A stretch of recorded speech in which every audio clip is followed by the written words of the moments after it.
G'day everybody and welcome back to the channel. My name is Sean and this is RFD Hobby. Now today I wanted to actually share some terrain tutorial video with you, which I know it's been a long time since I've done that. It's been really tough to kind of pick myself up after everything over the last year or two. So today I'm going to share with you possibly one of my worst pieces of terrain, but it's the technique I really wanted to share with you. Now this is not painted, it hasn't got any of the details I would normally add to the interior, to the roof, to the sides.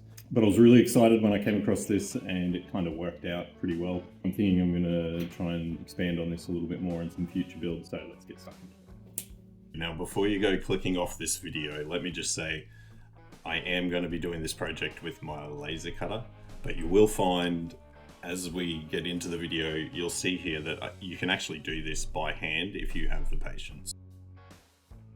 Here I'm using Lightburn. This is my preferred software for laser cutting. I just wanted to show you how simple it is and how easy it is to create a brick texture and windows and cut those out. So it's very simple, it's just a 2D software, so you just set the size of what you want and then you can create simple arrays with spaces between or remove the spaces, and it's really quite easy to just set center places for each of those things.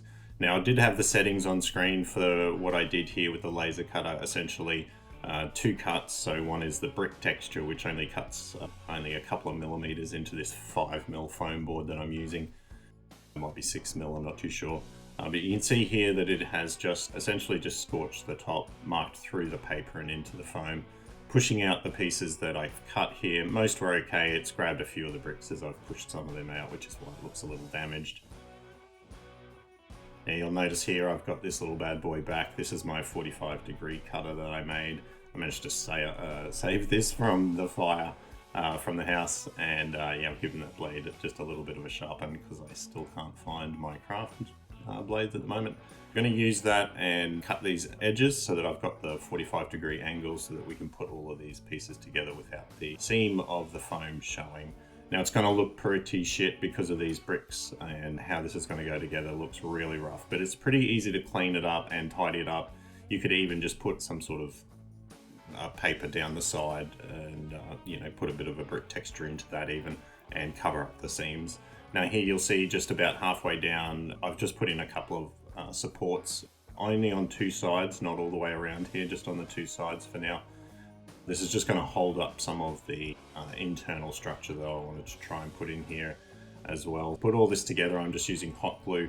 Preferably you'd probably want to use white glue, so PVA glue perhaps, and pins, and hold it together that way. It's going to take a lot longer to dry if you do it with the PVA glue, but it's just it'll hold everything more square as it dries, so you'll be able to just prop everything and, with the pins hold it in place. Hot glue's okay, but it gets a bit messy and can make everything look a little bit extra shit. It's just more cleanup.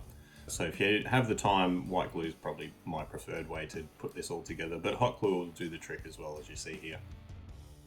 It does get a bit messy. Some of these little cuts that I've done, so on the front, particularly around the doors, I feel like some of those were a little bit thin, those supports that I've got, so they're bending. But the rest of the structure is pretty good. You do get warping in the foam as it gets cut on the laser cutter. That's just from the heat. It doesn't matter at all. All you got to really do is just put in some stuff to square everything up, which I'll do shortly.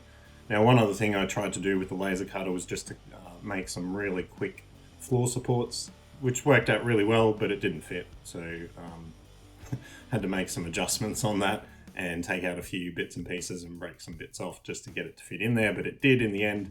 And now I'm going to add a couple more supports here just around the top because I want to put a roof in there. As I mentioned, this will help hold everything square, and this one I did cut to the right size, so you want it to be a nice tight fit in there. I'm not going to glue that in this stage because I want to be able to take that out and add details and do that again later on. I've also created one for the floor there as well.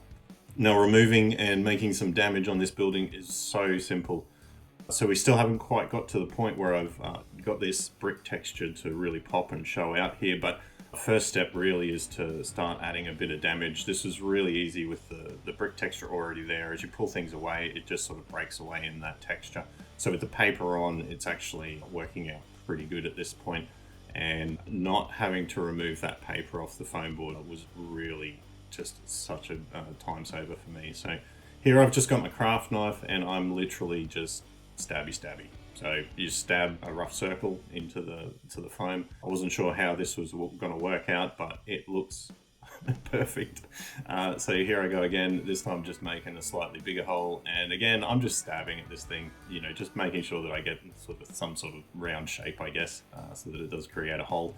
But yeah, just stabbing it with the craft knife and then pushing it through just grabs enough of the bricks to make its own pushed in battle damage, and everything so far looks really good. So you could go to town on this and really get detailed with individual parts of the walls, but so far I'm happy with this. But as you can see, that texture for the bricks is really fine. So if I was to try and paint that up, I'd probably lose all of that. So next thing I tried out was this heat blow tool. And it's just a heat gun. I think probably a hairdryer might work as well, or even perhaps better. This has a pretty fine, you know, spout for the air, so it does create quite a small spot of heat, which is okay. But what I found the best way to get this done was to heat the foam a little first, so it starts to warm up, and then as you move the heat tool around it, it starts texturing really quite quickly. So if you hold it on the one spot, it will sort of, you know, just melt in a bit of a divot. But you know, if you can just get it right and get the warmth into the foam and then go straight back over it, and you know, it'll start doing, like you can see here, where it'll just start adding the texture in without any trouble at all. So all it's really doing is melting a bit of that foam behind it, and you know, just changing the orientation of the paper on the front and giving each of those bricks a little bit of an individual placement, I guess, or the illusion of individual placement. So you can see here how quickly this kind of works. I have got this a little bit sped up for your sake, so you don't have to watch the whole thing, but it's kind of magical. It feels really great to do this and just have this brick texture come straight out. Now, this was my first attempt at this technique, so I was just experimenting here, and it ended up working out so well that, you know, I just had to put it in the video and make it its own thing. If you don't have access to a laser cutter, like I said, if you wanted to go ahead and sort of cut in some of this brick texture yourself, I've used 3mm by 6mm brick size here, and it just makes the scale of the building so much more realistic in my mind. Usually if I'm hand cutting, there's no way I'd cut bricks that small, but here you can see it's come together really well. And you know, if you have the patience to do this by hand, it's very doable. If you have a laser cutter, you'll be able to belt out something like this in around about a day. So look, I really appreciate everyone for joining me for the video. I hope you got something out of this one. A huge thank you to all my Patreon supporters. They are definitely helping this channel survive and helping me survive, to be honest. So thank you again to everyone that is supporting the channel, whether it's through Patreon, you know, YouTube memberships, or even just watching and liking the videos. Thank you again. If you have any suggestions or ideas on this technique, leave a comment below and I'll do my best to get back to you. Thanks, guys.